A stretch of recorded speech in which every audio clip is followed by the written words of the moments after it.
Hello. And welcome to my broadcast. Let's see if we've got anybody in here yet. I hit the F5 to refresh the page because it has a tendency not to really show. Here we go. It says watching 0. Yay. Alright, well. Yep, just me.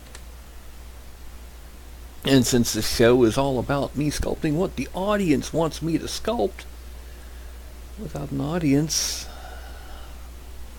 I can't sculpt.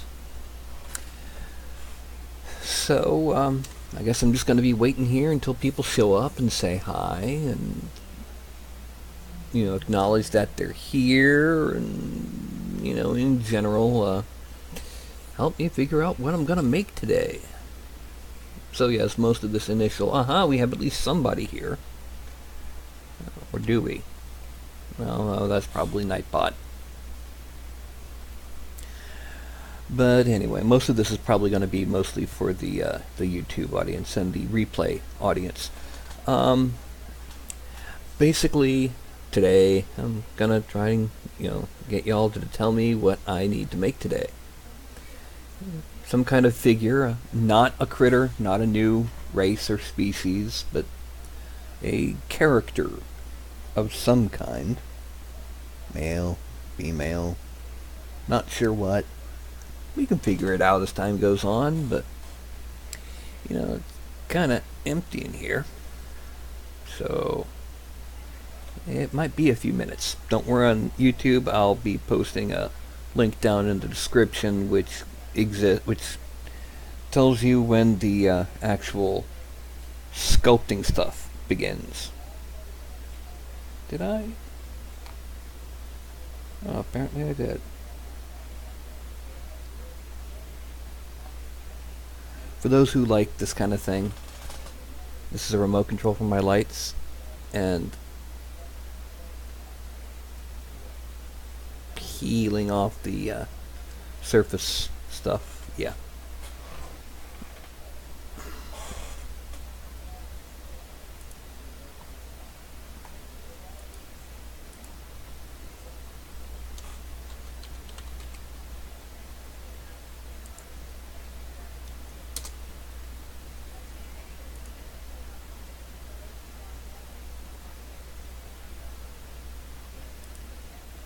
And still nobody but me.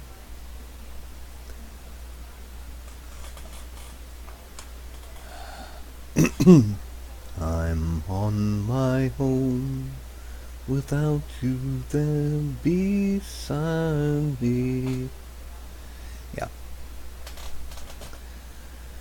Well, with no audience, there won't be a show, because, y'all need to tell me what I'm going to do. I can tell you that this coming Thursday, we'll be making orky weapons. The kind of thing that orcs and ogres and stuff, bang out a chunk of metal and stick it on a stick and call it, this is an axe. It's dead hard. Great for war. But right now, it's going to be a lot of waiting for an audience. If I ever do get an audience tonight. I've been on for 5 minutes. If there's nobody else in here by, say, 8:30, I've been broadcasting for half an hour, then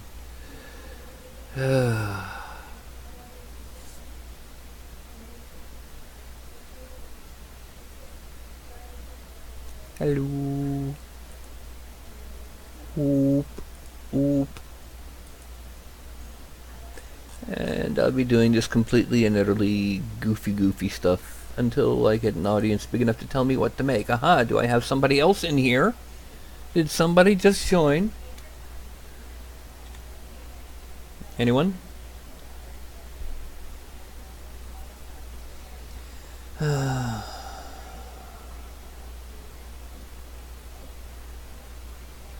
Apparently not.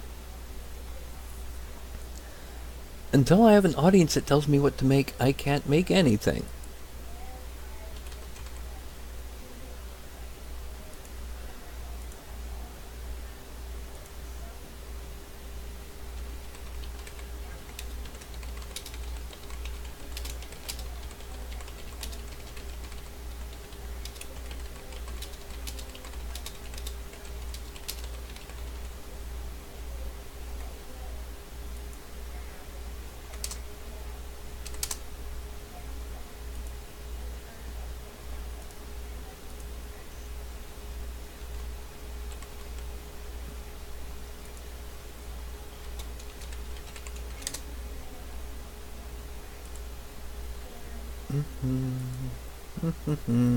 Aha! Finally, people.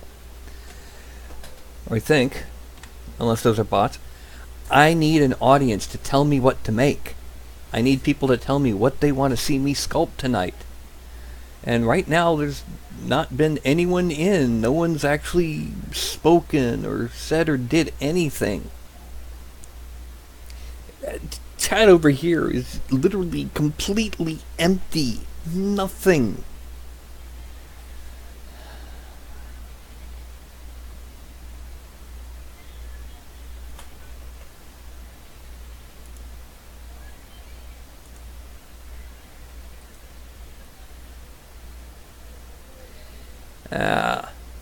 At least one person is watching but lost login, so they can't talk in chat. I need people that can talk in chat. If there's no audience telling me what to make, I can't make anything. That's the whole point of tonight's show, is making what they asked me to make. So I need people in here. Grab people, drag them in here.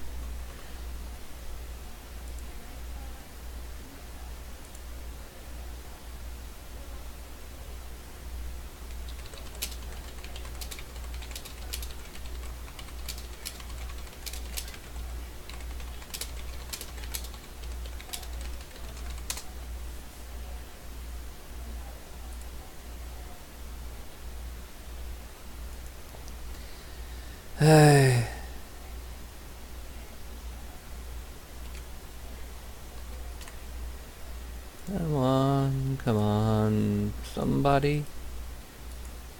This is really, really depressing.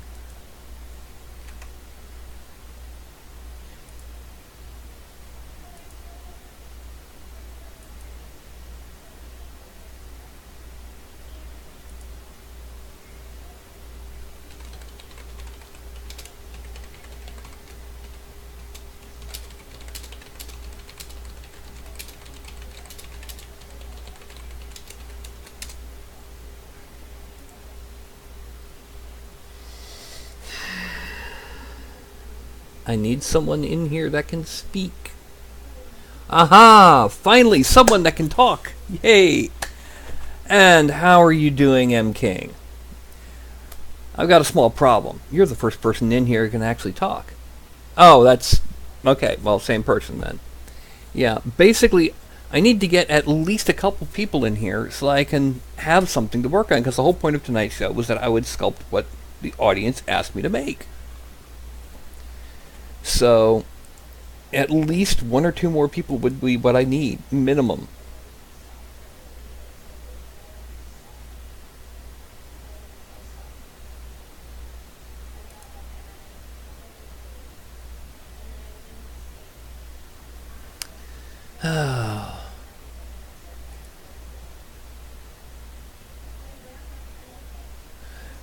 What this tells me from now on is have something planned in case nobody shows up. So, yeah.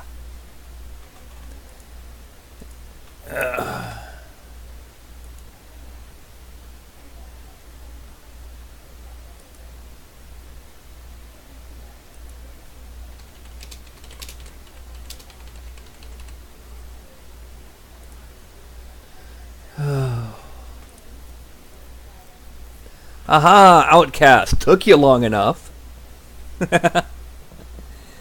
It's only been 12 minutes, you know. I'm sitting here going, what am I going to make? No audience, nobody telling me what to do.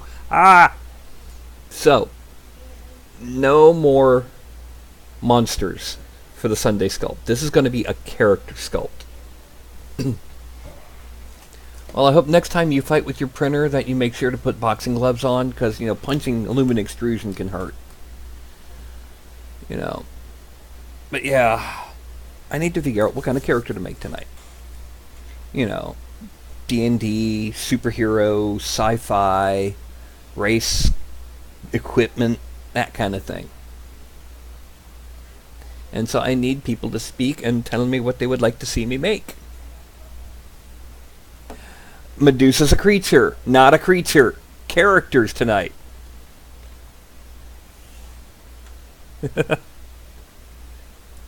Like, Human, elf, dwarf, halfling, gnome.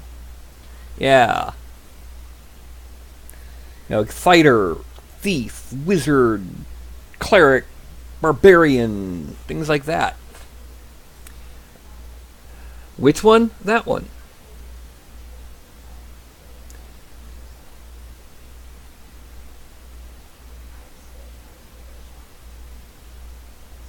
See, I want to try and not use the female figure yet. It's not quite there yet. There's a lot of things I don't have ready. I want to try and stick to the male figures just for at least one more week. Because the geometry for the female, I still have to make a few things that would actually, actually work properly. It's at the point where I'm willing to do some personal projects on it, but it would take a bit more work for something that's in a 2.5 hour broadcast. Yes, a giant's a creature. It's basically just a barbarian that's been scaled up. If you want to make a giant, take an existing miniature, print it at 150%, 300%. There you go.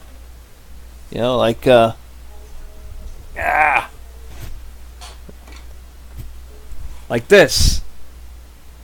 Yeah. Of course, this one has also got some zenithal priming on it. Printed to scale so that it's the size of a storm giant.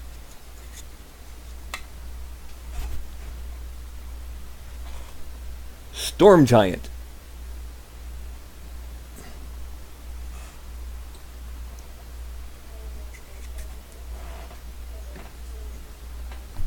Mm-hmm.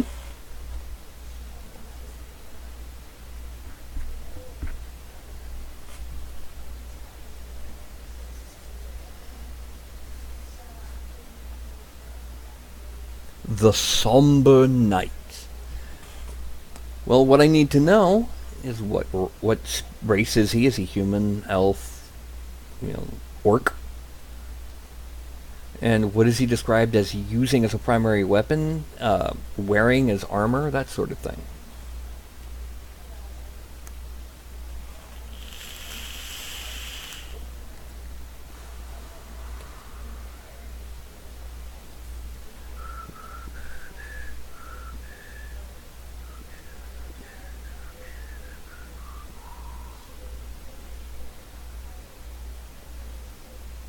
Oh, and just so you know, if you go back and rewatch the beginning of this, at one point I was singing On My Own from Les Mis, just because I was all by myself. And I didn't feel like singing all by myself. Okay, what do we know about the Somber Knight?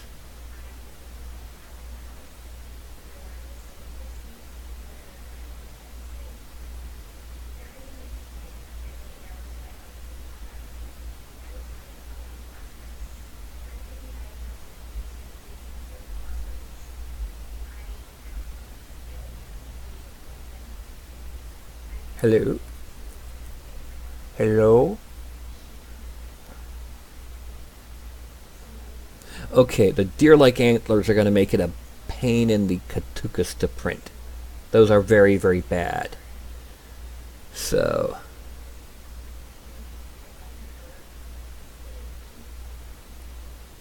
yeah. I'm not sure that's a good idea.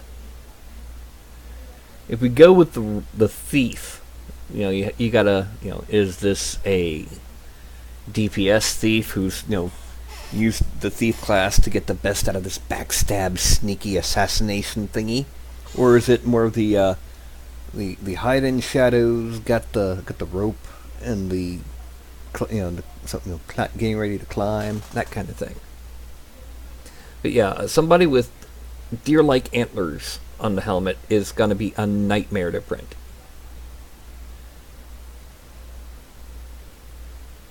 Okay, so Outcast wants stabby.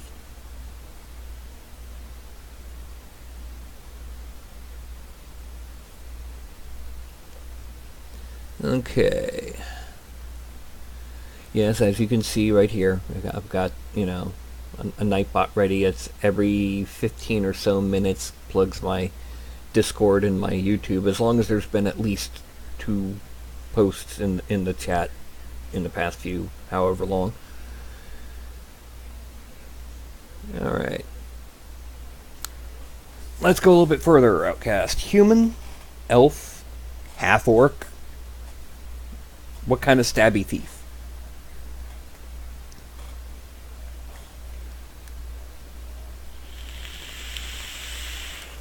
Human. Okay.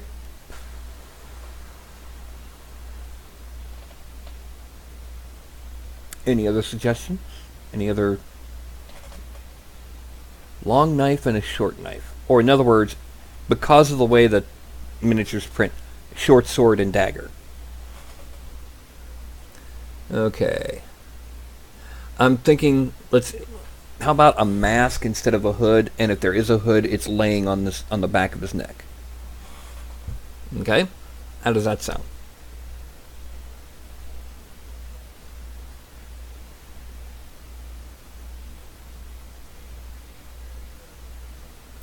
I don't play Skylanders. I have no clue what Stealth Elf is. I'm also, no kids, so no Skylander stuff. Okay. What we're going to do then is we're going to go ahead and we're going to move to Dad's studio. Now, I have made original geometry figures, male and female, that basically I have rigged and set up with, if I need to use them, different races that they can transform into. Goblin, elf, orc, ogre. Oh look, we only see a belly. Troll. All sorts of things like that. Since this is going to be a human sneak thief, what we're going to do, I now go to props, and we're going to give him a dagger in his left hand, and a short sword in his right, but I'm going to go with the Celtic short sword, so that they look like different styles. Yes, they are larger than they would normally be, but when you print them, they actually come out mostly appropriate.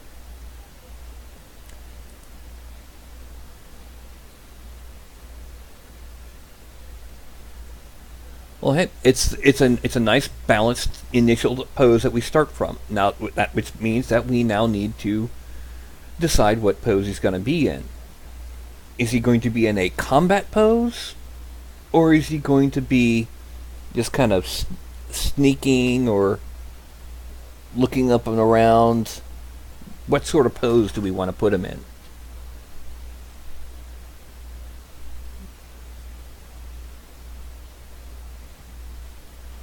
Any suggestions? Outcast? Poke, poke. Poke. Poke. Poke. If you don't say anything, when I count to 10, okay, here we go. Kind of hunched down, blades like they are, like he's getting ready to run. Okay, how about this? We'll actually rotate the dagger so he's got it in a backhanded grip. And his other sword is held out behind him. Although that will cause problems with printing, and a lot of support needed. Okay. Give me just a second. I'm going to close up on the dagger.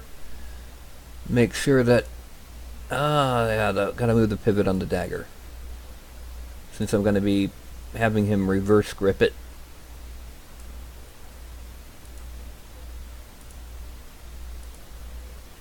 Okay, that's good. Perspective. And now we go to parameters, X rotate, 180. There we go. He now has his dagger in a reverse grip, although we might want to pull it forward a little just to get his hand against the crossguard.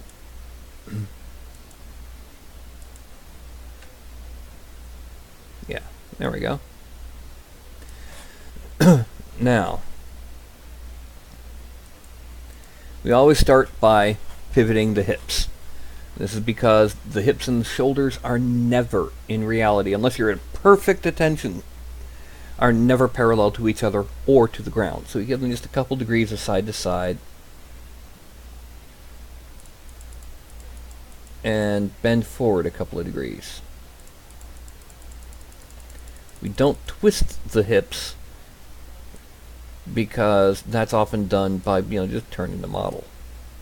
So we go ahead and we bend the foreleg up. We're going to side to side a little bit. And that's, too much side to side.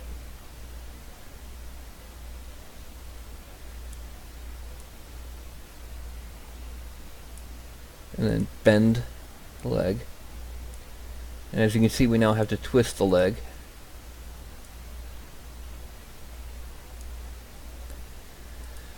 And let's see, let's get a front view of the foot. Okay, so what we're going to do is we're going to have to twist the shin a little bit.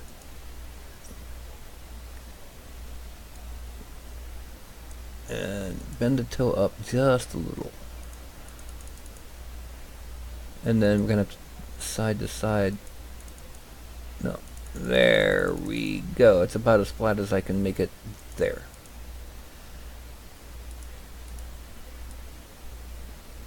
Now we need to move the right leg a bit. I'm going to bend it back just a little. Then we're going to bend the shin back. Going to go back to the front view, and we're going to see how it looks. We can see where the ground is. We're going to twist the shin,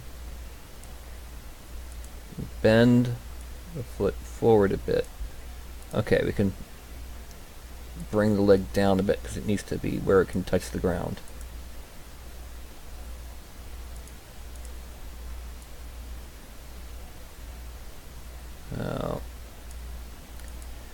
That's too much. We need to go back.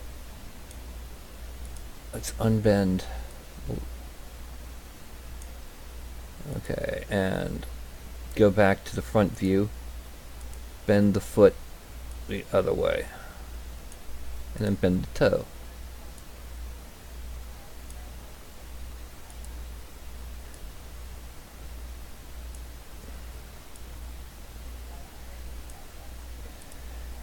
Unbend the toe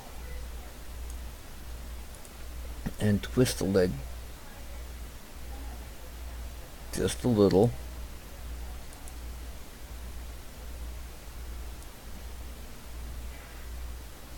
And there. Perspective. Okay, the legs are in a moderately balanced pose, so now we go to the torso. We're going to twist the entire torso.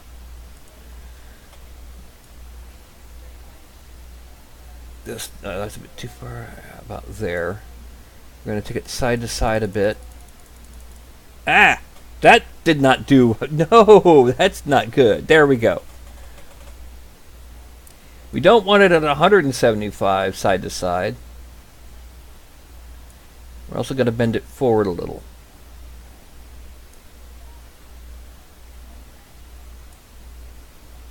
Now, this is the collarbone. Collarbone is motions from this part of the arm. A lot of things I've seen kind of ignore that. We're gonna bring that shoulder down and then back a bit and twist it a little to turn it. And we're gonna twist it again from the upper arm up here. Bring it back a little bit more and bend and twist. Now you'll notice that there is some distortion as I pose. That's fine because we'll be getting rid of a lot of the distortion as we get ready to go.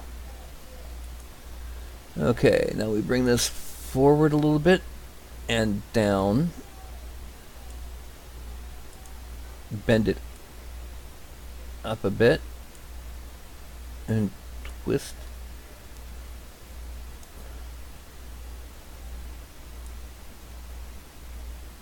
Now, you'll notice also that there's a kind of a big difference between the two pectorals. I probably might want to go ahead and reduce the forward and back by about 10 each.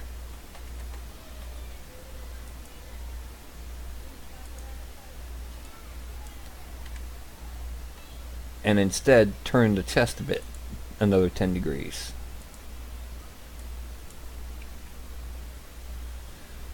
And that gives us the same overall pose with less distortion in the upper torso. Now, we need to move the neck. We're going to go side to side. Too much side to side. Side and twist. Then we're going to move from the head. We're going to twist a bit more. Bend up a little. Like he's getting ready to prepare for somebody coming in off of his left. Now the next thing we're going to do is we're going to actually give him a little bit of a facial expression, because I actually have bones for the jaw where we can close and open the mouth. Let's go ahead. We're going to go ahead and close the mouth because we're going to be covering it with a kerchief anyway. And then how about we take the left brow and we raise it a bit. Maybe twist it. But the right brow is going to go down.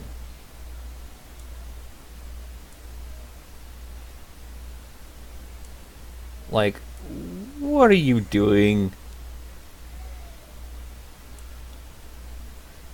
So, we zoom out, and what we have is we have our rogue in a ready stance, getting ready to take off to his right, while at the same time keeping an eye on an opponent to his left.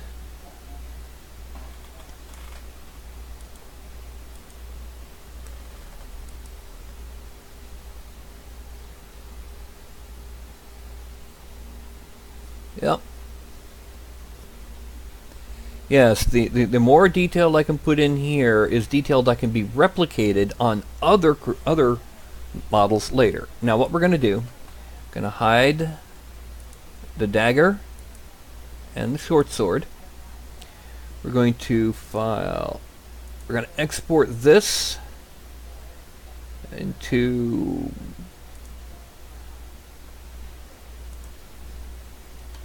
you can't really see the file savings that I'm doing because of the way that the screen capture works, but I'm saving these files. This is rogue body, and then I'm going to make the blades visible again and hide the figure. I'm going to file, export those as rogue weapons. Okay, that should get us to, we've got the files ready to sculpt on now. So in order to sculpt, well, what else do we need? We need the program to sculpt in, ZBrush. Yes, I have these programs all open and running in the background. We're going to, first of all, we're going to import from the directory that I do. Yes, I do. There it is. First the body. And then we have to append a subtool, which right now looks like a star, but now it's the weapons.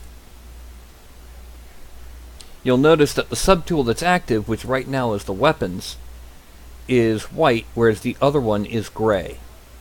ZBrush does that. We're going to go ahead, first we're going to smooth out the swords. Okay. Now, we're going to do one thing that's going to be mostly for the people that actually have an SLA or DLP printer. We're going to put a little bit of detail on the pommel of the dagger. And what we're going to do is we're going to put a gem on the pommel. There's a special thing. It's insert gemstone. Whoop, wrong one. We need insert gemstone 2. Yes. Now the way it works, let's delete the lower, is I kind of go to the center and I draw on this gemstone.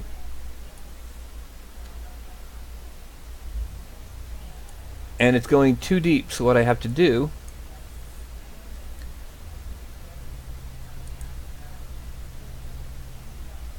brush. Depth. Depth is 0 right now. I need it to be more like depth of 15. Let's see if that helped.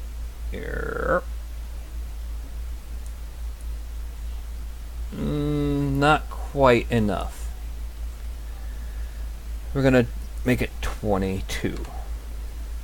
Okay, now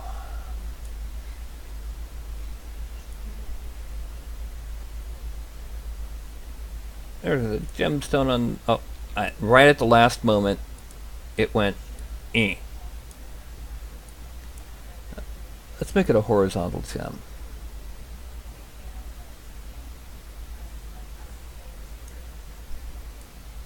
Like an eyeball.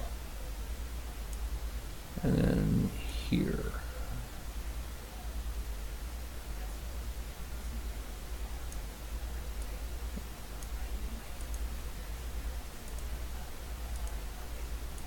But the pommel now has a pair of gems on either side. It's like he's using the gems as a, you know, if it has an eyeball, using them as like a keep a lookout slightly more to his front while he's glaring at the person to his rear left. And then we're going to put on a couple of rivets on the crossguard of the dagger with a nice simple tool called layer. Close that. Layer. We're going to shrink. I need a little bit bigger because it needs to be able to be seen. Yeah, there we go. Let's make that 12. And intensity up, stroke. Just so that I don't forget, let's keep it open and turn off lazy mouse. Now, we want it to be drag dot. So this way, we can literally just drag it around. Nope, not far enough.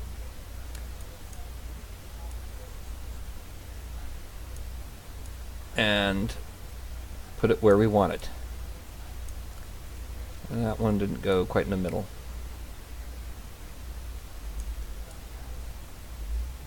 And we have 4 little rivets or detail marks, whatever you want to call them. Something that adds a little bit of visual interest if you ever get this printed on a SLA or DLP. And there. Frame. Okay, next thing we do is we go back to the person. And almost everything we do from here on out is going to be on him. And with the tablet. In my nice stylus in his nice, beautiful green super heroic stylus holder. Yeah.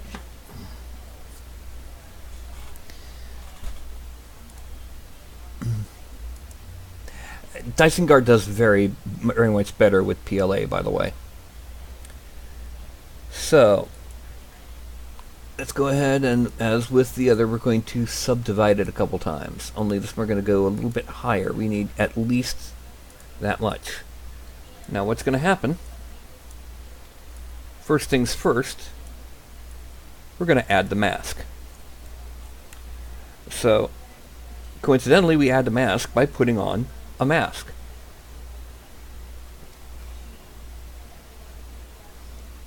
Which we need to focus that. We're going to zoom in to the face, and we're going to mask off most of the face. Going under the eyes.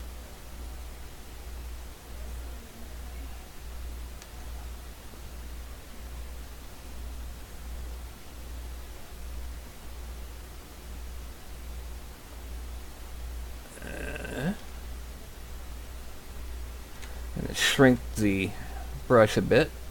Now, you might be wondering why I'm masking off the mesh. That's because this is how I tell ZBrush where I want to replicate sections of geometry.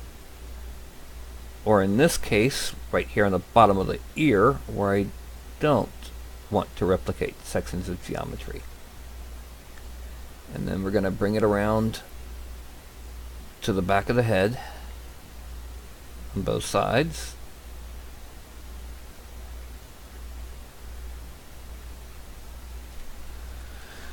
And then what I do is, now that it's masked off, I go back to Subtool, and there's a section called Extract. Now, I discovered over the previous few sculpts that the default of 0.02 is a little too thin. It works great for detail, but it works great for detail that it can be done in an SLP or DLP or SLA. So I'm going to change that to 0.025. It's a little bit thicker. And extract. And at first it will look just like a fatter version of the face. And accept. We now have another subtool that is the face mask, but we don't want it to look like a face mask, so we've got to go back to geometry, and we're going to Dynamesh it. Just a very simple. One of the reasons that we Dynamesh is, let me go ahead and zoom in on a section of the border, and you'll see that we have a whole lot of long, thin polygons here that won't sculpt, period. So we need to make that accessible. So we Dynamesh. Oh, not high enough. It needs to have at least enough to keep the edge. 256. There we go. And the end result is, now I can sit here with a slightly larger mask and a slightly less intense smoothing. I can go and I can smooth off the mouth, and then let's go back to standard. We're going to turn off lazy mouse and lower the intensity, and we're going to do more to get rid of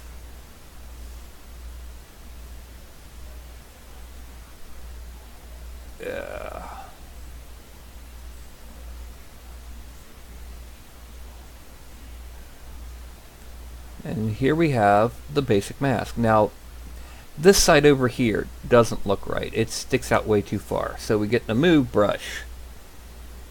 If we can find it. There we go. Move. Move. Expand. Make that a little bit bigger. We're going to bring the whole nose thing down to just the tip of the nose. And then we got to shrink this and bring out the edge.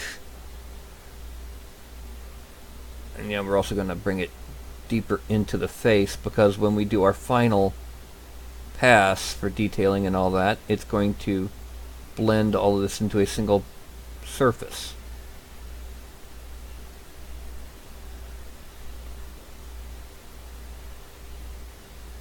Alright, now let's smooth out that.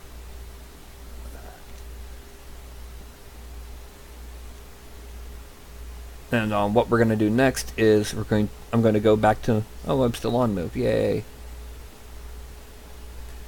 And I'm going to pull out a little bit down here to help once again make it obvious that there is a face under there. That's too much. There we go. Now, I am going to go ahead and subdivide it a couple times. Yeah, 50,000 should be more than enough. And now I'm going to use the standard brush, shrink it down a good bit, and increase the strength a little. And I'm going to add wrinkles.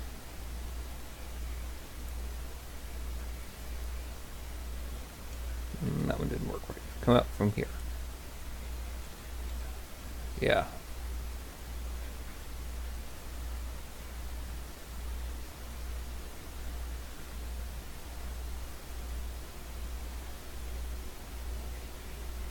Now, next thing I'm going to do is, now that I've got the base positioning of the wrinkles, I'm going to smooth out down here because we want them to kind of not be so appearing out of nowhere. Wrinkles end and begin with a sharp point. So now I'm going to take the slash brush. I recently added some new brushes to the layout, so everything's not where it is, where I'm used to it yet. We're going to once again go up here and turn off the lazy mouse. We're also going to lower the intensity a bit, and we want to put it on add, and we're going to follow the, oh, that's way too powerful and way too small. We're going to follow the, still too powerful. We're going to follow the bottom edge of the wrinkles.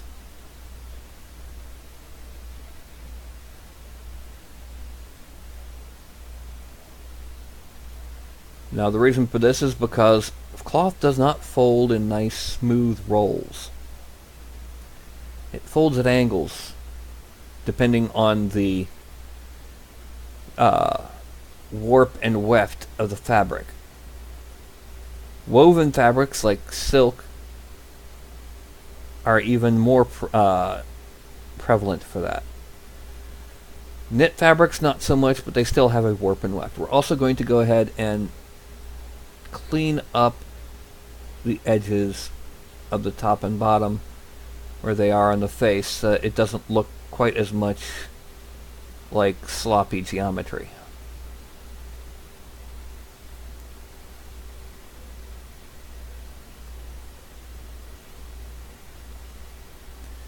And this is our mask.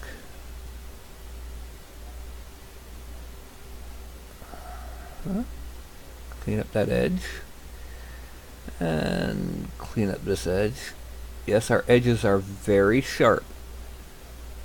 The reason for this is a sloppy edge is forgivable on something printed with an FDM machine.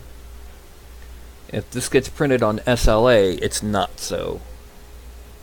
Alright, now we're going to do a undercut under all these wrinkles. No, that didn't come out right. We're going to do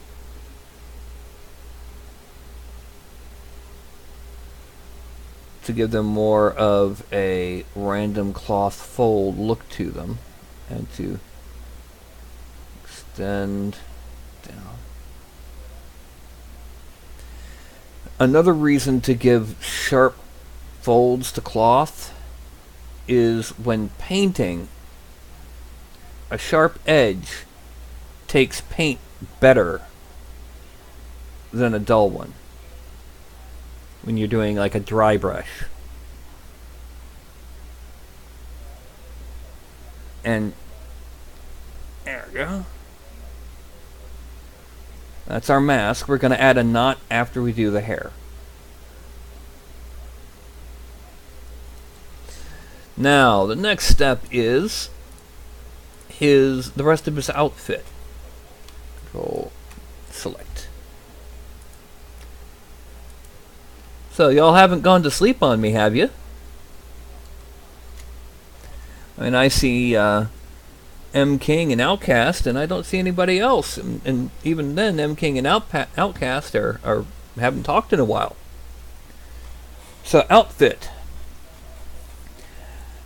we're going to do boots next. Oh, hey, Toadstool. Nice to meet you. And Deacon. Excellent. Like I said, this whole thing is, the viewers are helping me decide what to sculpt on this. So the question is, boots. Do we want cuffed boots? Do we want shoes? Do we want ninja tabi? What sort of boots do we want?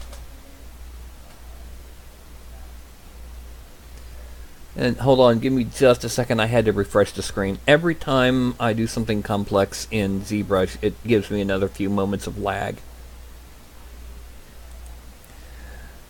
So yeah, boots are next. Then will come the breeches and the shirt.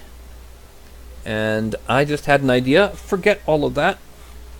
No, I'll come back to that later after I've done the shirt. Okay. No high heels, Toadstool. No high heels. Sorry. The feet are already in a bad position for high heels because that one's flat on the ground.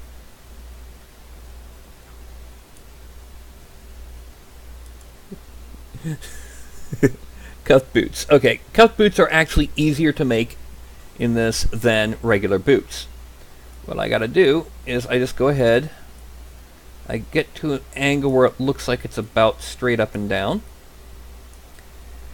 and I select a big chunk of the shin on this side. Then I try and get the legs straight.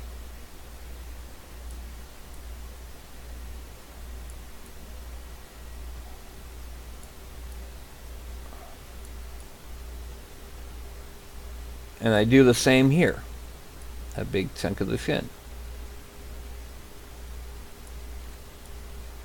Alright. Pull out. And I, once again, set the extract. I hit extract. Accept. And we have the start of our cuffs. Once again, I bring it in and I give it a Dynamesh so that I can have a nice, better set of polygons to work with. And the first thing we do, actually, is I go to inflate. I'm going to increase the size of the brush and decrease the strength. And we're going to slowly start making this part of the cuffs, the bottom part, stick out a bit more.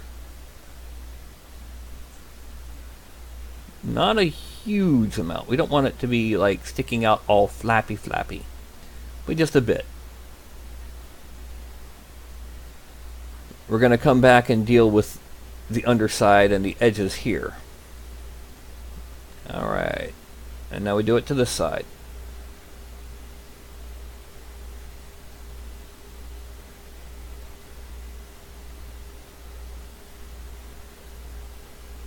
Effectively, all it is just another strip that's laid on top.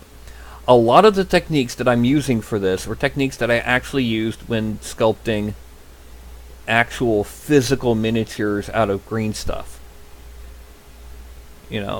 Boots were just, I just laid a strip of material around the leg, and yeah, this will help get rid of that. And then I just made one side closer to the leg than the other.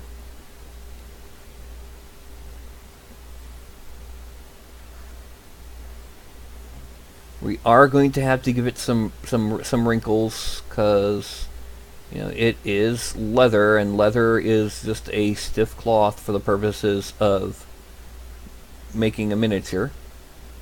Unless it's corbeli, in which case it could also be, it could be used instead of metal. Corbeli is leather boiled in wax. Contrary to popular belief, it was not a hugely common armor material in the Middle Ages. Oh. it was not until, like Dungeons and Dragons, that leather armor became a thing.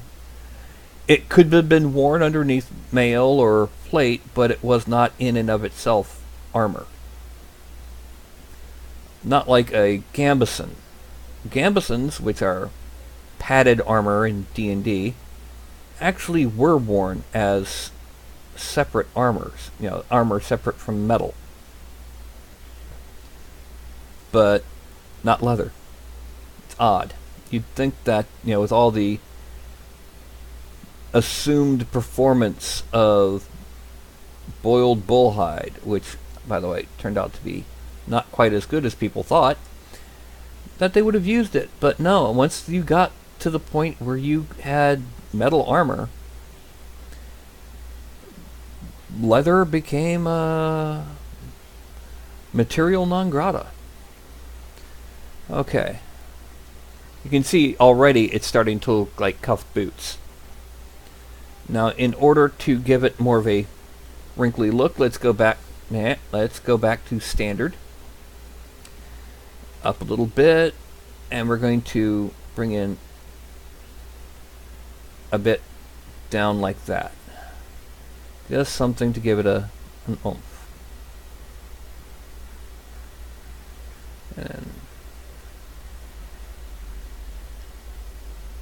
And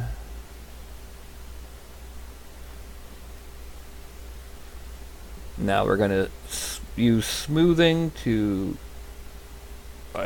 too big. Let's do smoothing to kind of fade away the ends of the big old wrinkles. These will end up being very subtle. In fact, to the point where they may not even really be seen in the final product when printed, except they will make the surface irregular enough that it will not appear to be just a tube. It'll appear to be part of a moving, breathing figure. A lot of these details you won't see when you print.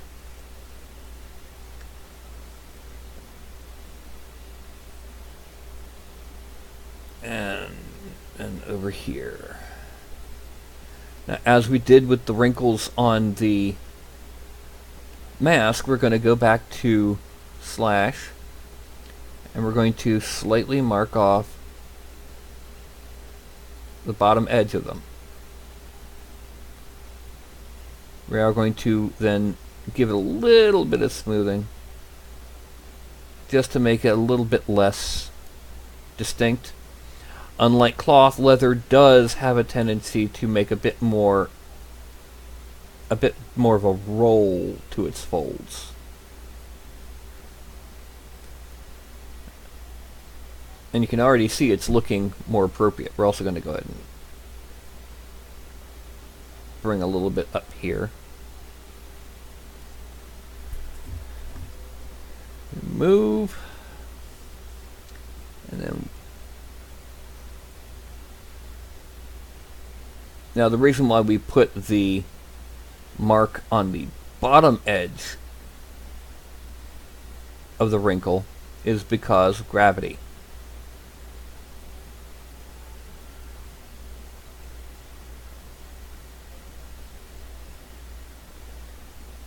And grab it so that it hangs. There's a reason why cloth in sculpting and painting is called drapery.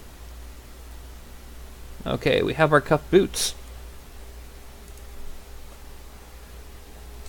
Now, I'm going to give him... He's going to have breeches, which basically means he's going to have decently tight trousers. Next step is I'm going to go back to the body, and I'm going to hide everything we've made so far, including the weapons that were already in his hands. And what's going to happen next is we're going to add on a doublet. What that is, a doublet is like a vest, but it actually goes down a bit further. And you'll notice I'm hiding body parts. because they will get in the way of what I'm doing. Oh.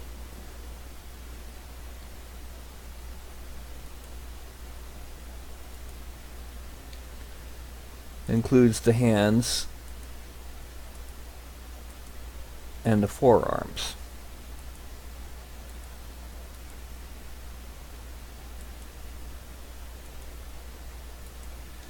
There. Now I have a much easier view of the entirety of the figure. And what we're going to do is we're going to mask off where the doublet will be. I'm going to shrink down, and I'm actually going to turn Lazy Mouse on for this, simply to make sure that I get a nice, make sure I get a nice curve.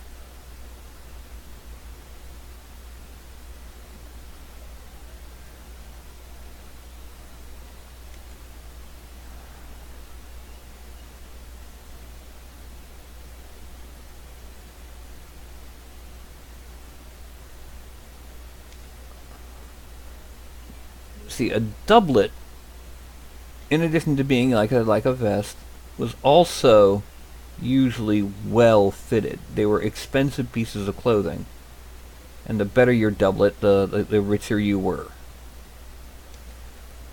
Which means that if you're a man of fashion, even if you're a sneak thief, you wore a doublet, and you wore one that was properly fitted. And yes, this usually meant that if you had a pot belly, you had a slightly tighter than normal doublet to try and hide the pot. Now, the reason the doublet ended up taking the shape that it did was it was mimicking the shape of the breastplate in the style of armor that was popular at the time. Now, we're going to bring it down to here. We're going to bring it down to here.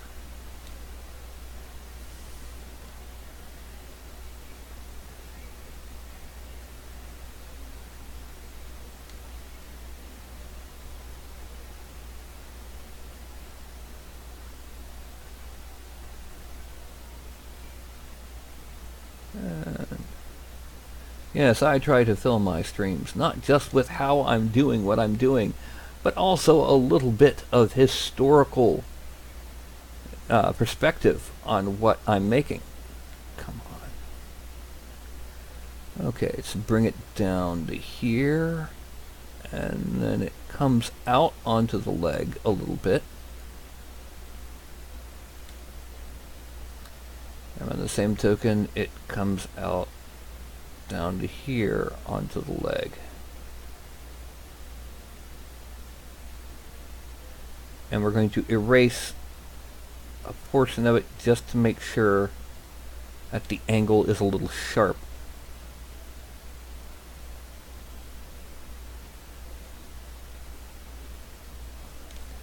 Okay.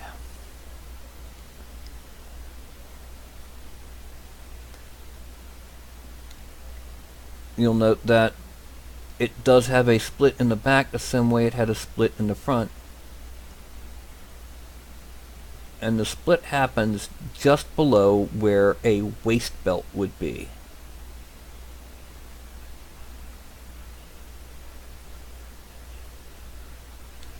And I can turn off Lazy Mouse.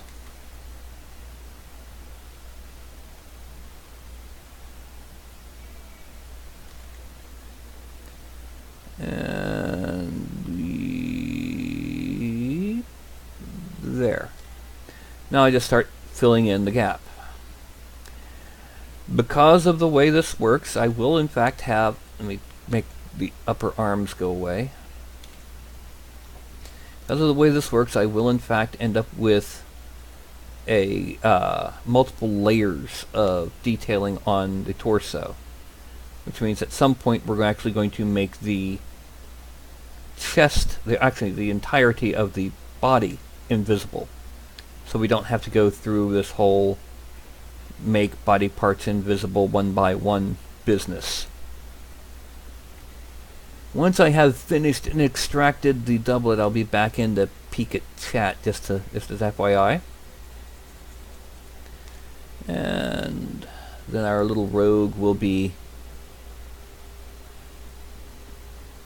a bit further along by that point, I think. We're going to make a fashion victim rogue. Fancy clothing, the whole 9 yards. Okay, now I hit Control Shift Tap, and the body parts come back. I then hit on Subtool, Extract, and come on, there we go. Accept, and we go back to our body, and the reason I'm clicking and dragging out in nowhere is because that way it turns off all of the masking, which we don't need anymore. For right now, I'm leaving the body visible because we need to see the geometry, and now I need to go to, with this selected, and let's make it a little bit more geometry than the previous 512. Dynamesh. Okay. Now, I need the body underneath visible to make sure that what I'm doing doesn't erase it. No, that's too much. Let's go back to 256, blur of 0, Dynamesh. Okay. I need to smooth out so that it's just hinted at for the positioning of the muscles and that sort of thing. Because on a well-fitted doublet, it's tight, but it's not form-fitting. You know, it's not spandex.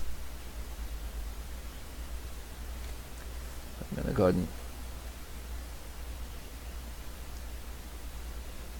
putting some bits here just for the sake of filling in the gap underneath and down the spine, and then I smooth it out.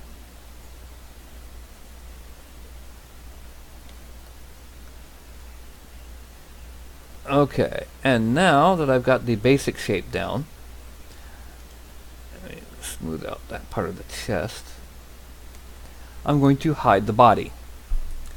Yes, everyone needs to know how to hide a body. And hello, Nerdolopedia? Yes. Apparently I'm being raided with a small raid. 5 people, thank you and welcome. I did not notice when you came in. I had my brain deep in working on the sculpting of the doublet here. Which, by the way, means I need to go to / be a little bit deeper, a little bit smaller. Actually, no. We're going to layer it. We're going to go down. We're going to go negative to map out where the where one side of the doublet overlaps the other. So who all did you bring with you, Nerdolopedia?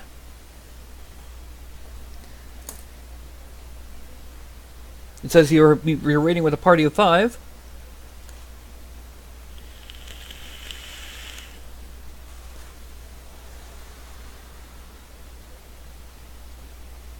Now, when the night show is done, there will be a completed sculpt for a miniature that will be going up on Thingiverse shortly after the show is over, and I will also be uploading the recording of this video onto my YouTube channel. Well, I'm going to go ahead and get back to detailing on this doublet so that they'll get the content that they want and not just me yelling at them. So what we do is we go ahead and place the edge here. Oh, I forgot I had it on drag dot. Dots, and it's too much right now, so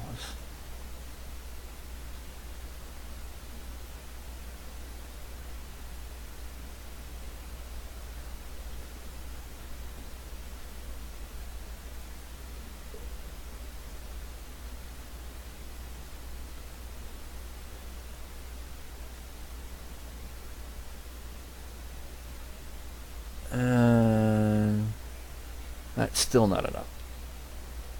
Let's raise this up kind of halfway. About 58 should do it.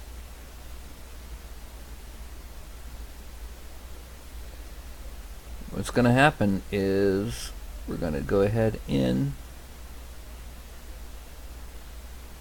Now we're going to smooth this section.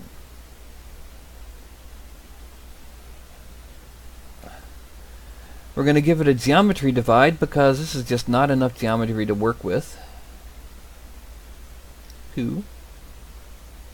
Let's drop it down there. And now we're going to add up here. Well, let's make the mouse a little bit bigger. We're going to add up here to the edge. So it's more extreme. Now I smooth away that edge. Gonna hide it a little bit now, and then we're gonna go a little bit more intense in a minute. And then, yeah, let's go ahead and make it more intense. Hide that edge. And zoom in. The fewer polygons affected by smoothing, the more extreme the smoothing goes. So by making the mouse smaller, I get a little bit better of the smooth. Okay. Now, I'm going to go ahead and use slash. I'm going to go down the base where it meets and make a negative slash. This will help with the division between the cloth layers. And there's the add to clean up the edge, because when I smoothed, I got some of the edge and smoothed it out of existence. There. Now, let's try and clean up that just a little bit. And here. Alright. The next thing we do, we go back to layer, but this time we're going to be doing a drag dot because we're going to be adding the buttons. Too small. 1, 2, and too large. Too protuberant. Too protuberant. Yay! No, not protuberant enough. So yeah, we want the buttons to be kind of following the center line.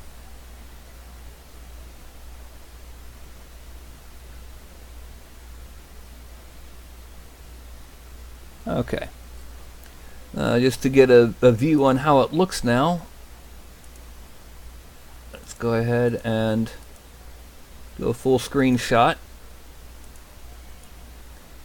It's already starting to really look like a rogue. Let's select the body so that we have a white body and everything else in gray. However, there's 2 things really that he's missing. Well, 3 things. He's missing a belt. He really needs some bracers. And then once I've got everything in place, I need to refine his muscle exterior. So for the belt, now that we've got this in position, we're going to make the swords vanish. We're going to get the torso as close to horizontal as possible.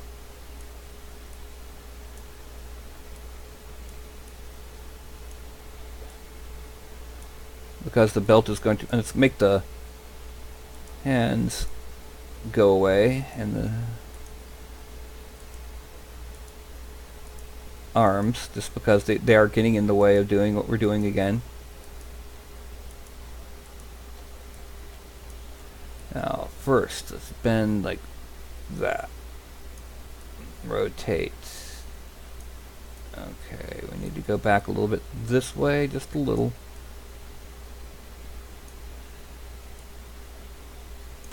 And we're going to select a section like this on the waist. You don't see anything. That's because There it is. We're going to go back to extract. We're going to extract it at 0.045. Extract. And there it goes. Accept. And we now have our belt. Now you'll notice that because of the doublet, it's not quite in the position. So we're going to use move. Increase the size. We're going to grab it and drag it kicking and screaming into where it needs to be. And that applies to right here too. Let's drag it out. Yes. Now I need to go ahead and dynamesh it with this, like I said before, because I got some new people that weren't here when I did this before. If I look at the individual polygons here,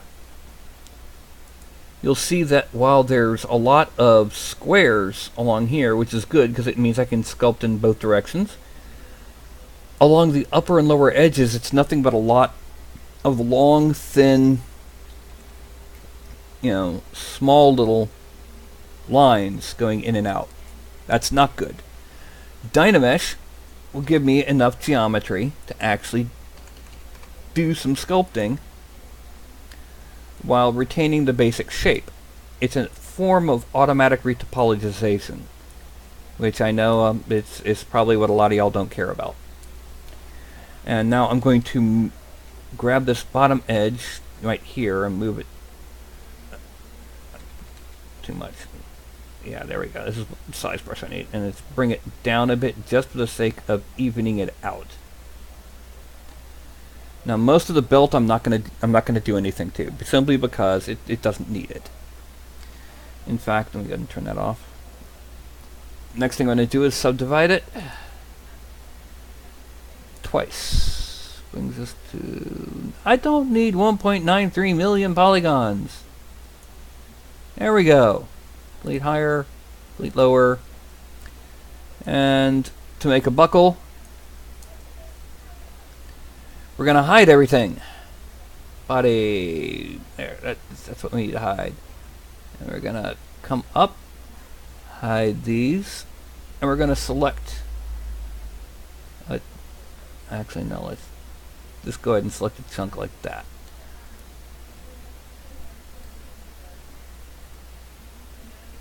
And make sure that we got this in the right spot, yeah. And we're going to extract that. But at, 0.02 should do it. Accept. Select the belt and unmask the belt. And geometry. Dynamesh. Divide. And we're going to go down to deformation. We're going to inflate it a little bit to make it look a bit more distinct. Now, let's go ahead and with the slash, I'm going to sharpen the edges. I'm going to make it a more hard-edged surface.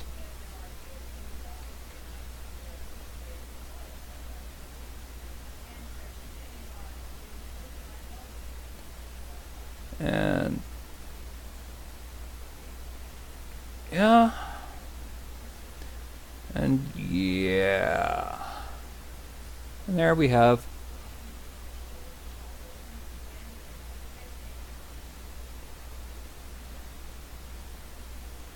there we go. And let's make it all visible again.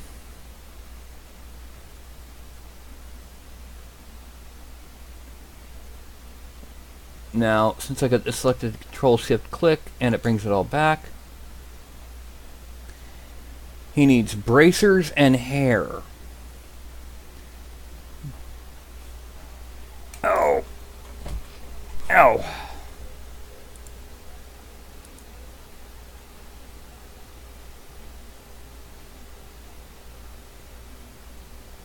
And yes, M. King, it is ZBrush.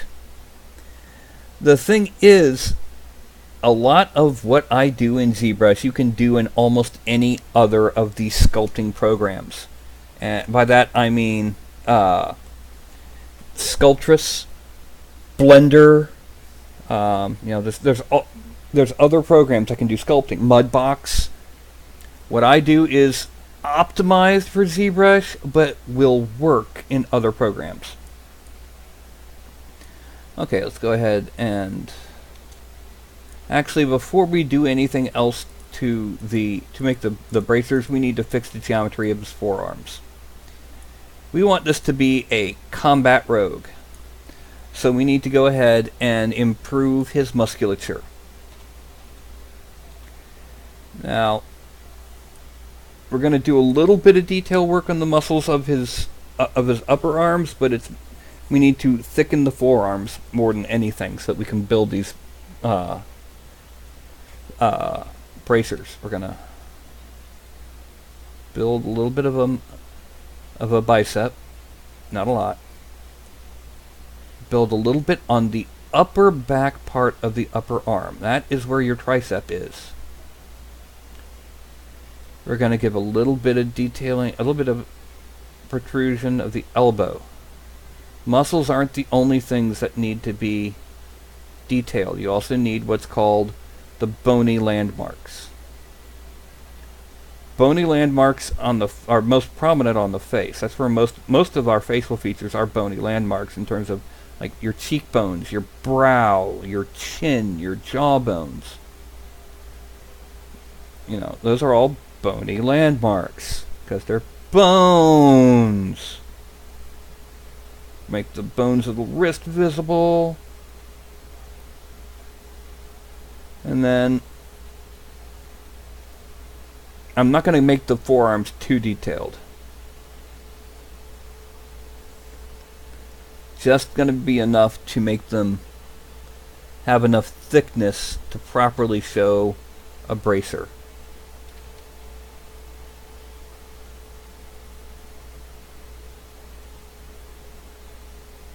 And be the proper shape for the pose that they're in, which is mostly bent arm. Now, we're going to inflate, once again, we're going to inflate the bicep.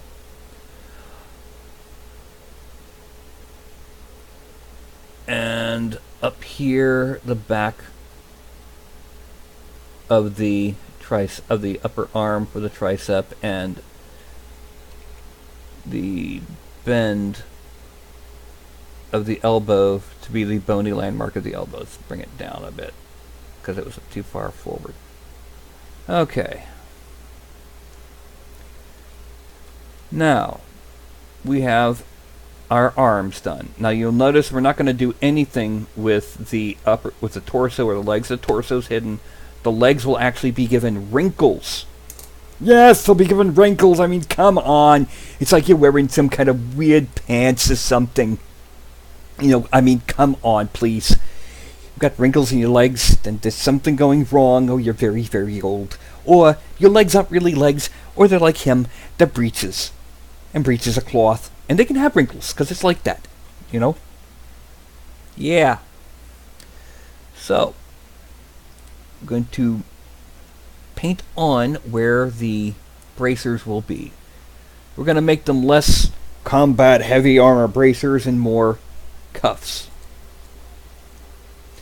That way, if someone really wants to, they can paint when they paint the miniature, they can paint the arms as sleeves. That's not the original intent, but part of the thing about painting is you can paint your miniature to be what you want it to be.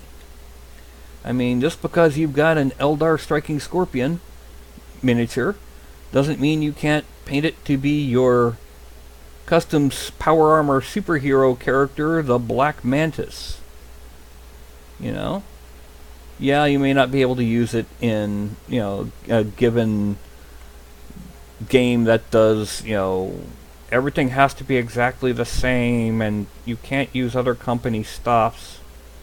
But in that kind of thing, you wouldn't be using a 3D printed miniature anyway, because, you know, they usually don't allow you to. You gotta use the company stuff. Not naming any games. I mean, not naming any workshops.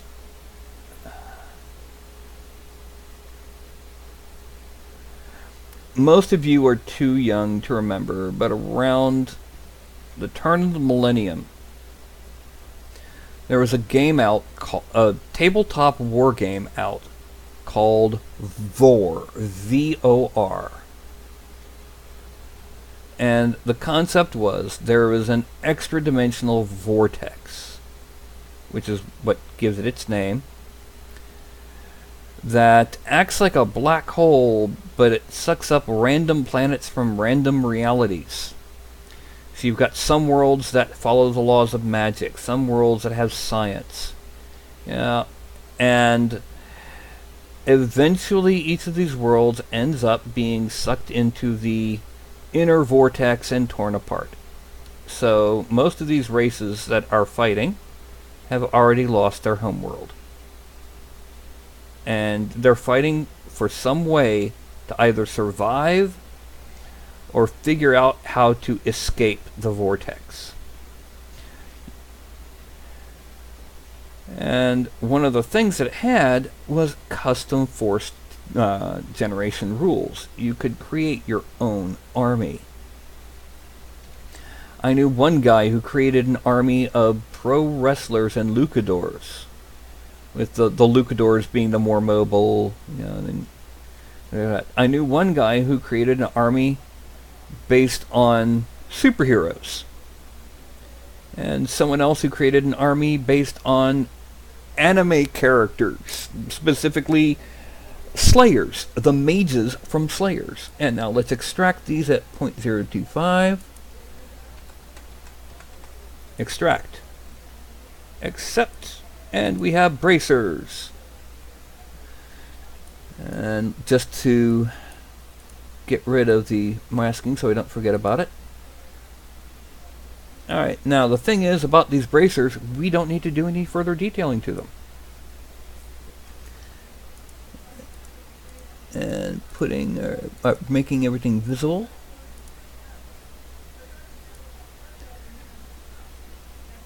He's looking more and more complete, but he's not complete yet. But he is looking a lot better than when I loaded him in here. So the next thing that we're going to do is we're going to make the hair.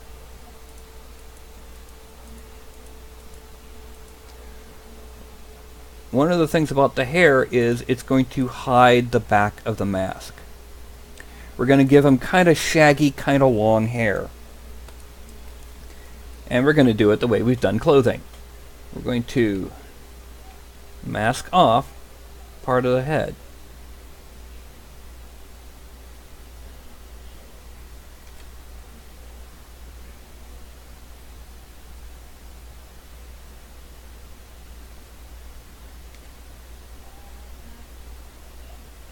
And we're going to go down all the way to the base of the skull. Actually, a little bit lower.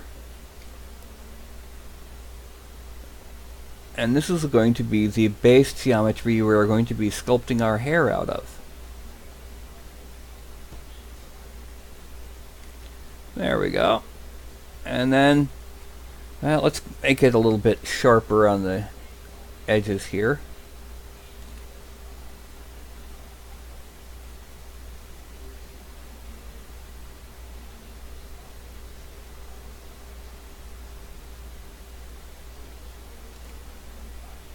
Okay, now we extract, accept,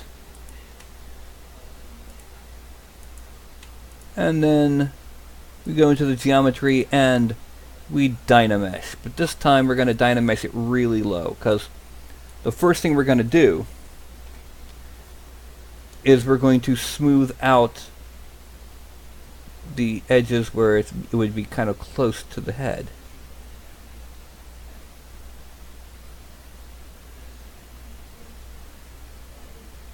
Now, we are now going to divide it a couple times. 4,000, 19,000, delete lower.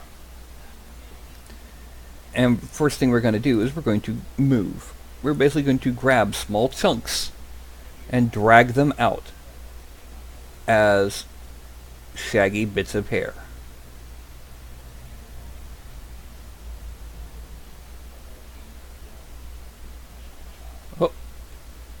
No, I know a better way to do this. Let's go back to standard. There's an alpha that I own. I'm not sure exactly where I put it, but let's see. No. Here it is.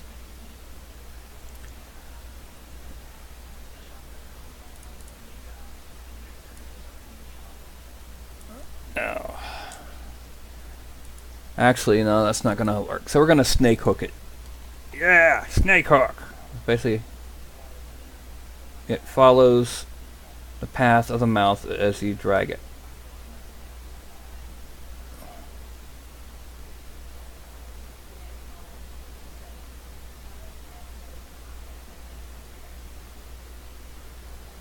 We're going to smooth it out a bit.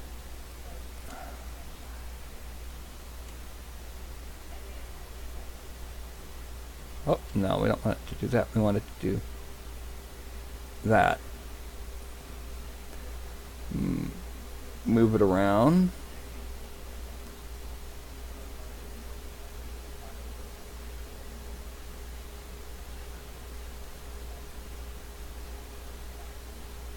And, oh. Drag it back.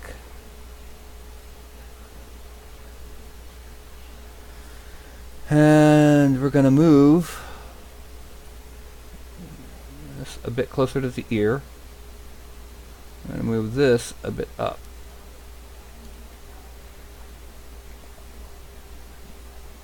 Frame the hair.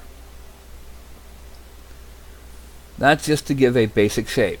Now the next thing that we're going to do is we're going to inflate one part of this front, because we want it to be, we don't want it to be empty like this. Now we're also going to move it because that's just too much on the side. I want it to at least be relatively easy to print.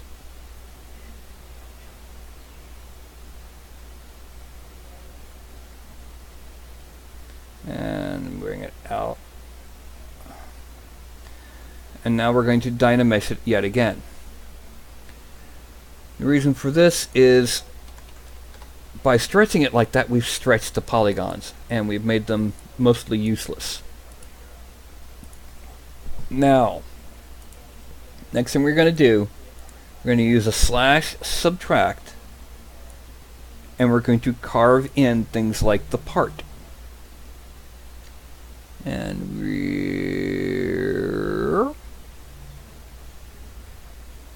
we're going to smooth out the areas around the part.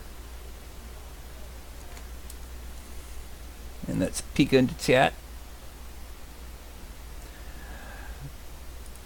Well, the thing is, we can actually, now that we've got this in position, we can go ahead and make at least the mask visible. So he'll look less like Fabio with a mask in place. And we're going, but like I said, we're going to go ahead, we're going to follow along the locks of hair. We're going to see where they are and make a more of a difference. See, the problem is with hair, you can never get it to look right if you're going to try to carve individual hairs, because hair doesn't work that way, contrary to what a lot of people think. Hair follows clumps, and those clumps behave how the individual clump wants to behave. That's why they're called locks of hair. Now, I'm going to take a move brush again, make it slightly bigger, and bring this out a little bit.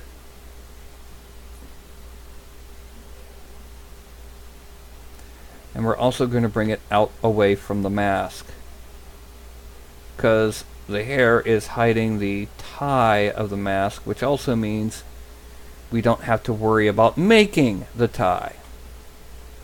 Now we go back to slash, but we're going to make it add again. We're going to shrink this down a bit. We're going to reduce the strength. Once again, hair needs a sharp edge.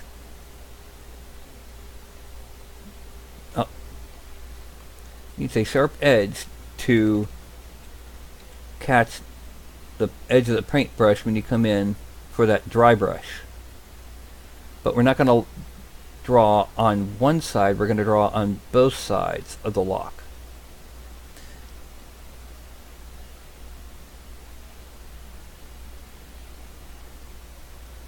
Again, this helps to differentiate it.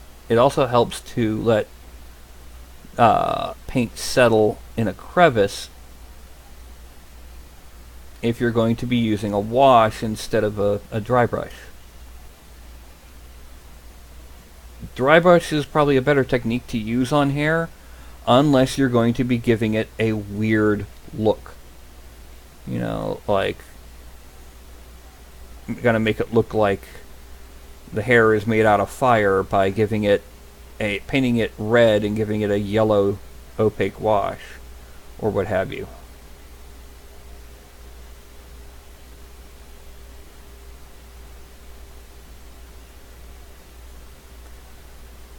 And tap a little bit.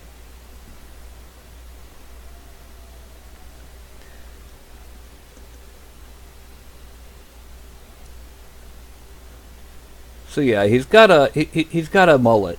This is mullet thief number 45892, but you know,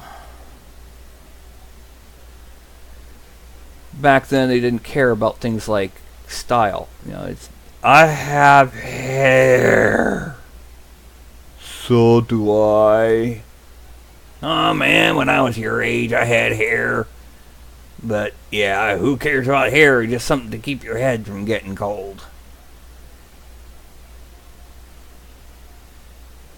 Unless, of course, you were one of the aristocracy that could afford to give a flying hoot. Alright, now there's something else I've just realized I really have to do. Let's make everything visible again.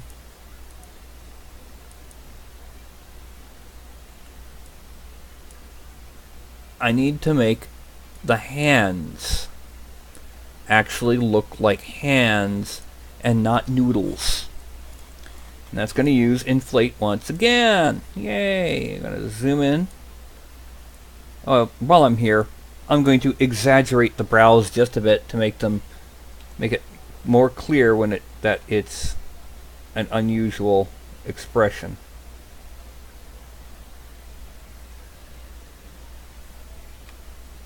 Let's increase the...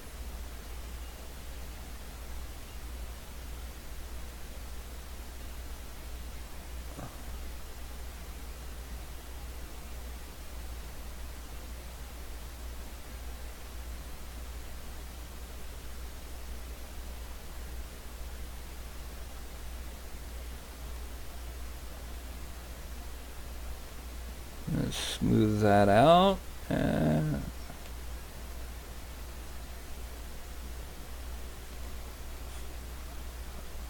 There we go. Anyway, what we're going to do, we're going to draw on the knuckles.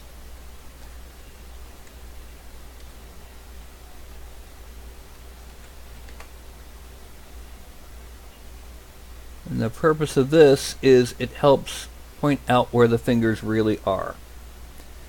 You see, the fingers are not even length. I think you know this. Everyone knows this. Even if they may fold around the same diameter of an object, they're not going to fold the same amount and in the same directions. So by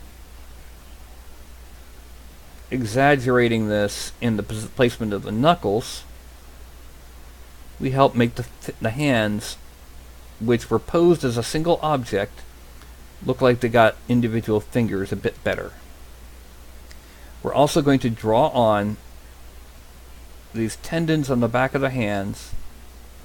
Once again, this is something that may not show up on an FDM printer, but almost certainly will on an SLA or DLP. And then, now that we've done that, we do it to the thumb.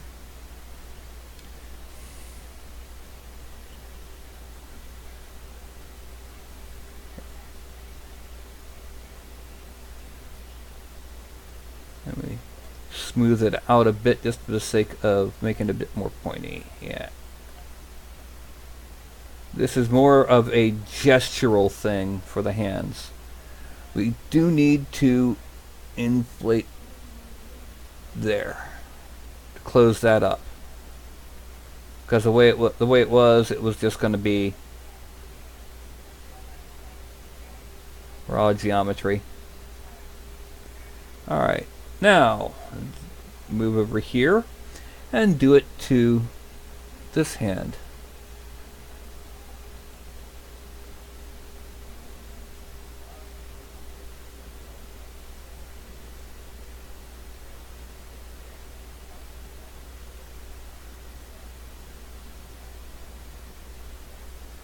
And we smooth out the back of the hand a bit just to make it look like it's fading out of the wrist.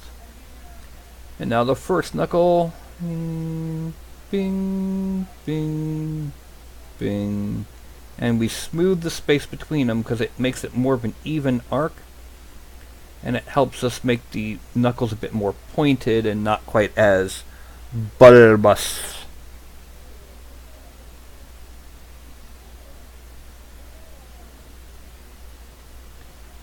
Yes. That way the knuckles become more of an angle of difference between the sections of the finger and less bulbous things poking out. I'm thinking about, let me go ahead in here and on the underside of the thumb, fill it in.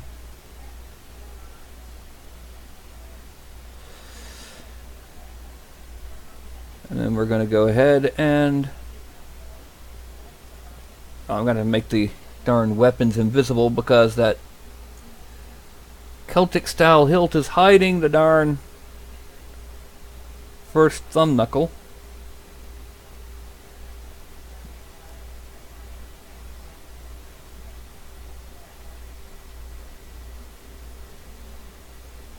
And yeah.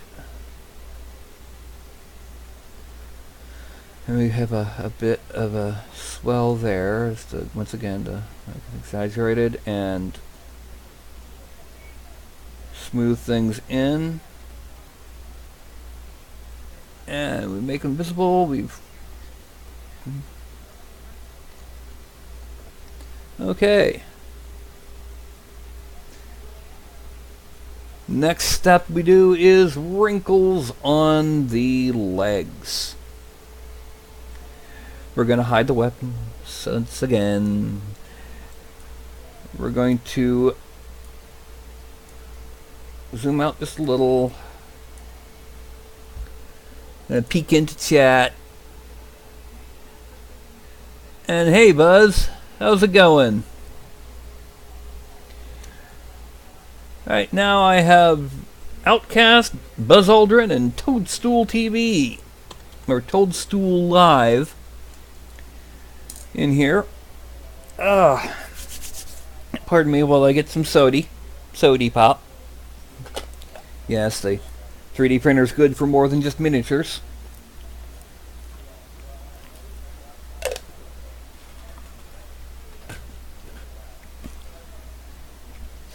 Now, back into ZBrush. Oh, and Reg. How's it going, buddy? Alright. Once again, we're going to make wrinkles. And we're going to do it the same way we have in the past. We're going to switch to the standard brush. And we're going to brush on the wrinkles. Oh.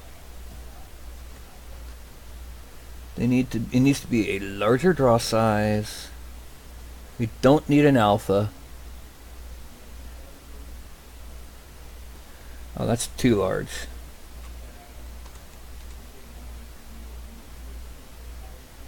It's not intense enough.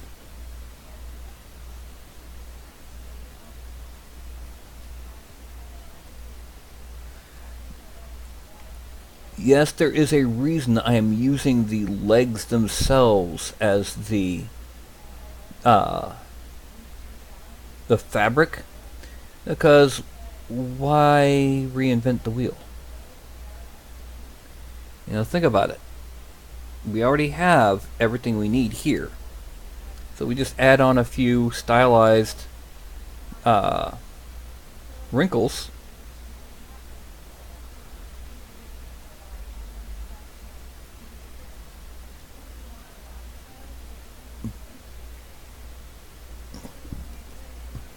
And we turn what would have been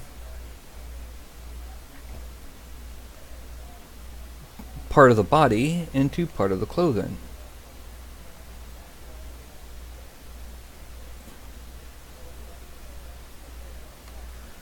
There. We're going to do something similar for the other leg now. There's the standard.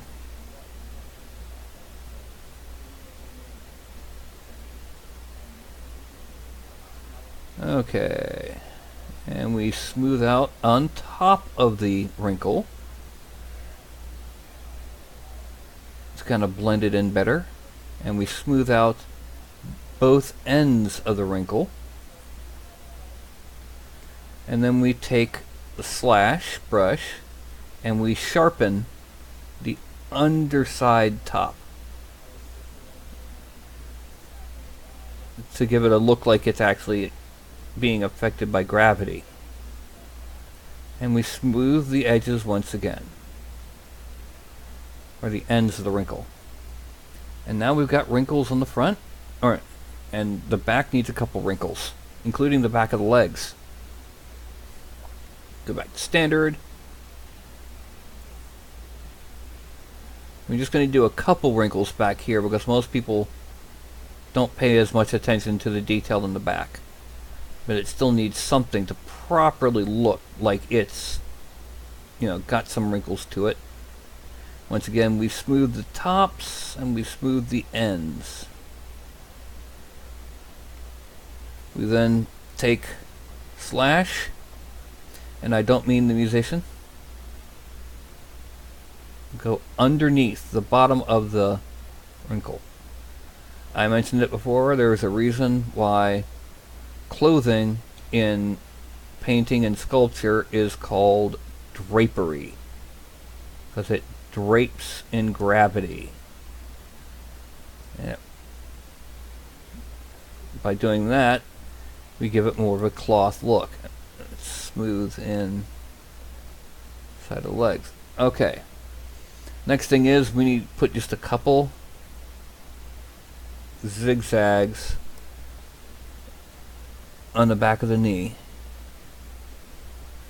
Actually, we need to be doing it with the standard brush and a lot smaller brush, but a little bit higher intensity than we have been.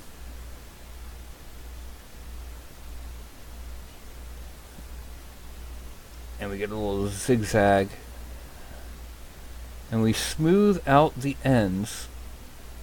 And this is to represent basically the bending of the back of the knee. It creates deeper wrinkles and sharper wrinkles than the ones that form just from hanging.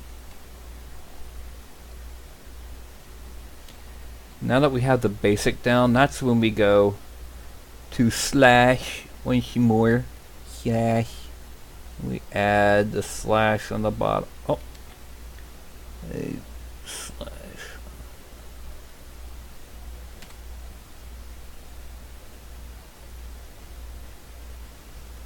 And we smooth it a little. Once again, to blend it in a bit better, make it look more like a wrinkle and not a bulge.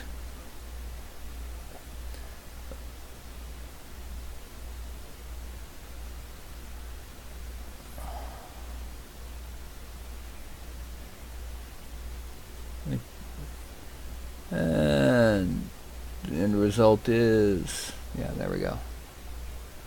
Frame. We've got most things done now. Alright. Let's go ahead and make the weapons visible once more. And we have the boots, the breeches, the doublet, the bracers, the mask, the hands.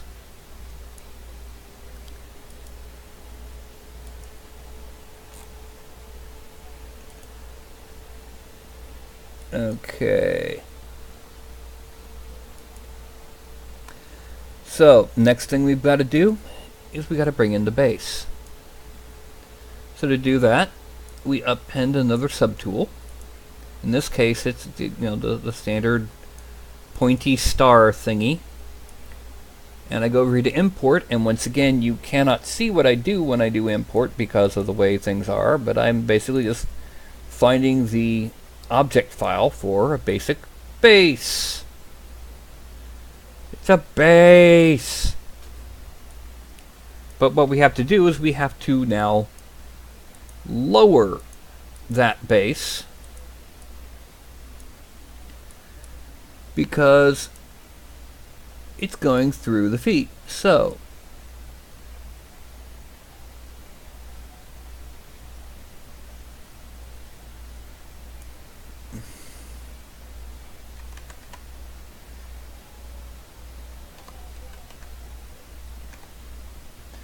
there we go. Now you'll notice there's now a problem. He's not quite on the center with the base, and it's causing his one toe to go off the base. So we now also have to offset it in the Z. Oh.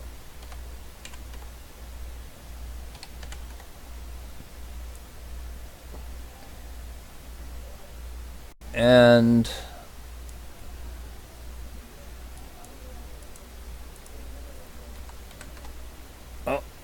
too much.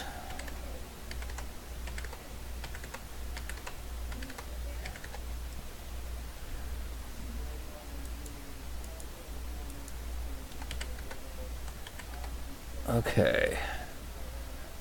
And there we have it. It is right on the base. Frame, zoom out. Well, frame for the whole thing. Zoom out a bit. And this is the rogue we have just sculpted tonight, with short sword and dagger.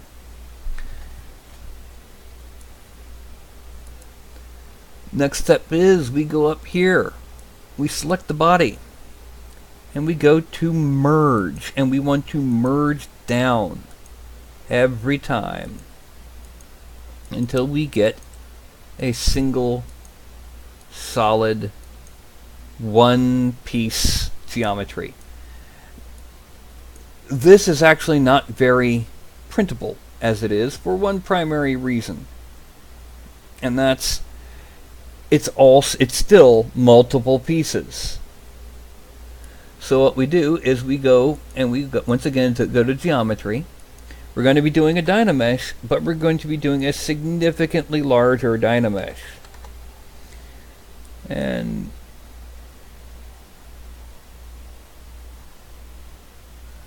1.205 million polygons. It doesn't look any different from this point of view, does it? But when I zoom in and I go up and I point out where the various parts were separate pieces, there's now geometry connecting them. This is now a single manifold surface. The problem is, while it is a single manifold surface, it's 1.295 million polygons. Or, sorry, 1.309 million polygons. In short,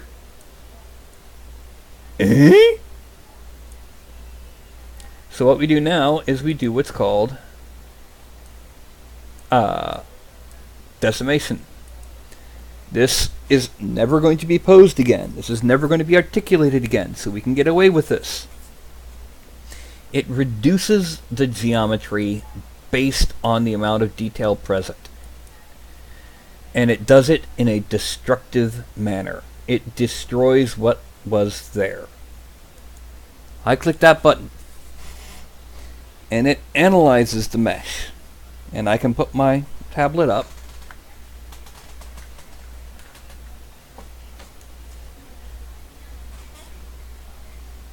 And I'm probably going to lag because I pushed that button.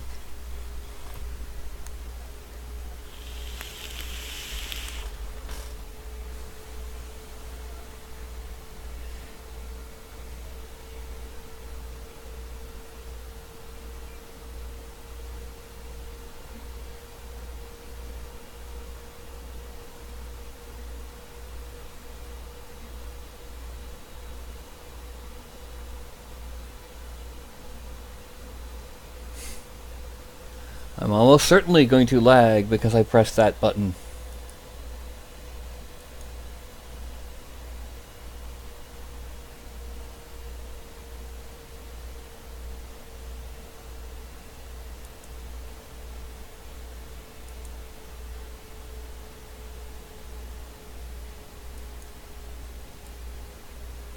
And it didn't like it. So what we're going to do is going to turn that off and try it again.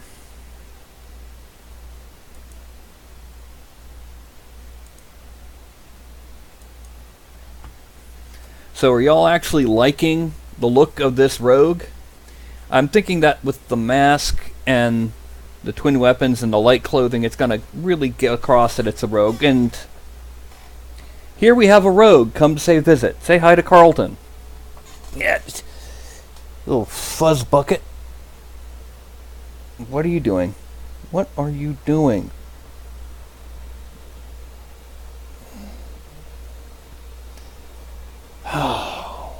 Ralph. What are you doing, fuzzbutt?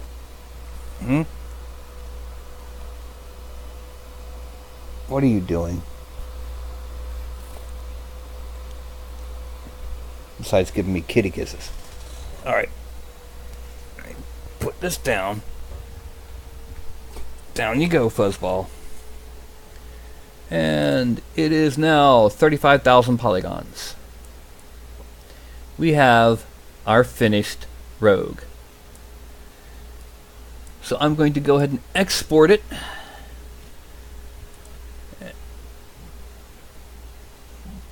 Broadcast miniatures, and that's rogue. Let's call that confused rogue.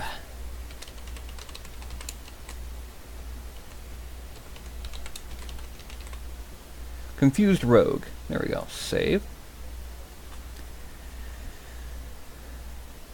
And let me check to see. Export to STL.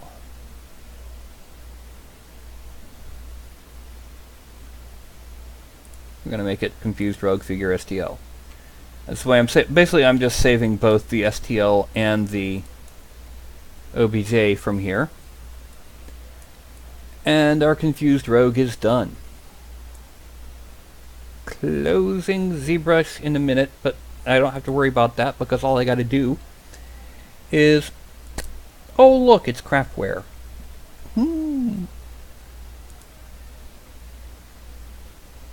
Now in craftware we're going to go ahead and we're going to add in our broadcast miniature, our confused rogue figure.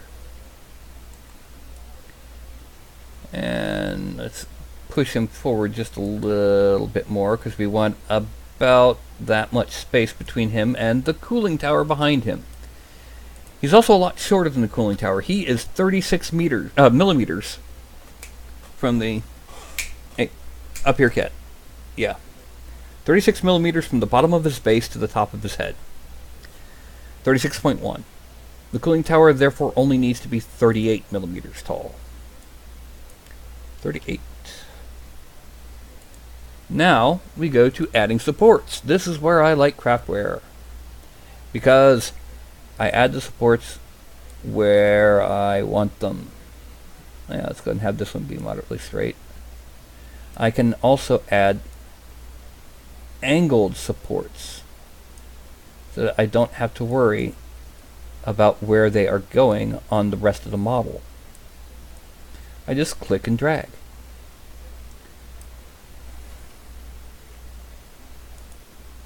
And let's go from here to there. Oh, no. It's far enough away I think I can... Yeah, there's enough space between the arm and that. But just as an example, I can have the chin be supported by something that barely touches the chest, which is a good thing. We're going to put one crotch support, a sword support here, and there.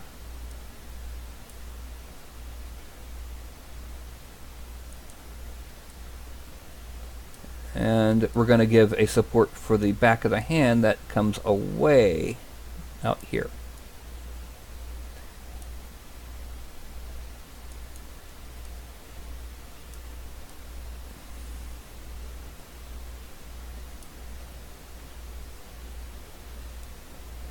Now, and then one last support for the under torso. I'm going to bring it over a bit. Okay. On support for underside of the cuff. It's going to be a little rough. It's just a cuff. And that is going to be my, let's,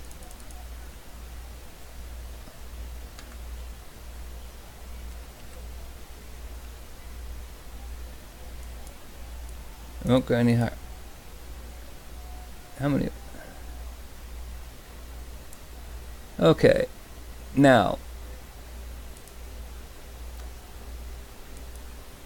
I am going back to 100% infill. This basically changes the way it handles the miniatures. The surface may look the same in your slicer, but the performance will be totally different. Now, with all these supports and a cooling tower, it's using, as you can see over here in the statistics, 1.9 meters of filament. 6 feet of filament. And that's it. Out of 330, that's 2 meters out of 330. You know, that's, you know, well over 150 miniatures per roll. If it was $15 a roll, that's 10 cents a miniature. And of course it was actually 13 where I get it. But anyway, I now save. And I'm going to save it directly to the folder that it's in. Confused Rogue. And that, my friends, is that. It is now, we went from, those of you who stayed the whole time, we went from a base geometry figure.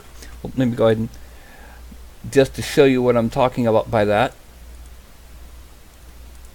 We went from an unposed basic figure. We put him in that pose and put weapons in his hands. And then exported him into ZBrush and turned him into what you just saw. That's the kind of thing I do on my Sunday nights.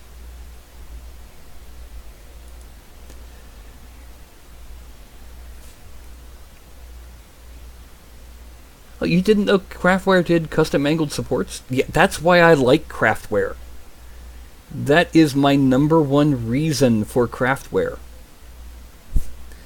You can also remove and tweak auto-generated supports. You can change the size of supports, the whole 9 yards.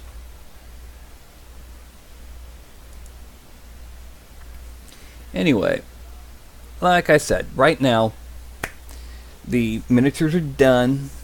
It's been sliced, and it's ready for printing. As soon as I log out of here and transfer that file to, where did it go?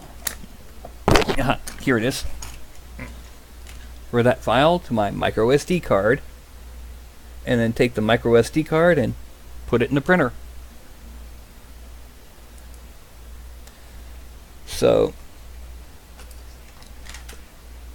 I've seen people get good results with Simplify 3D. I just can't justify for myself $150 for it. And since I don't like the idea of pirating software because of the way my job works, you know, I'd be cutting my own throat. I just said, forget it, I'll play with crapware. Now, Thursday I'll be back on. Thursday, what we'll be covering is we'll be making crude weapons. Orky weapons, you know. I took a bunch of metal and stuck it on a stick, and that's my axe. Hey, look, I found some nails. Let's hammer it through a board and call it a club.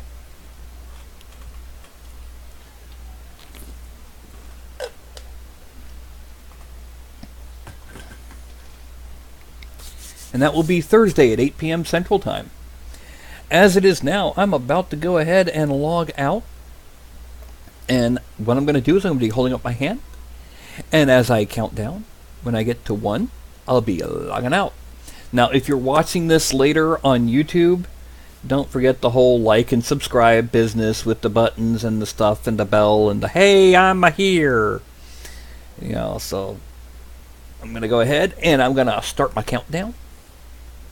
And that's going to be a 5, a 4, a 3, a 2, and a 1.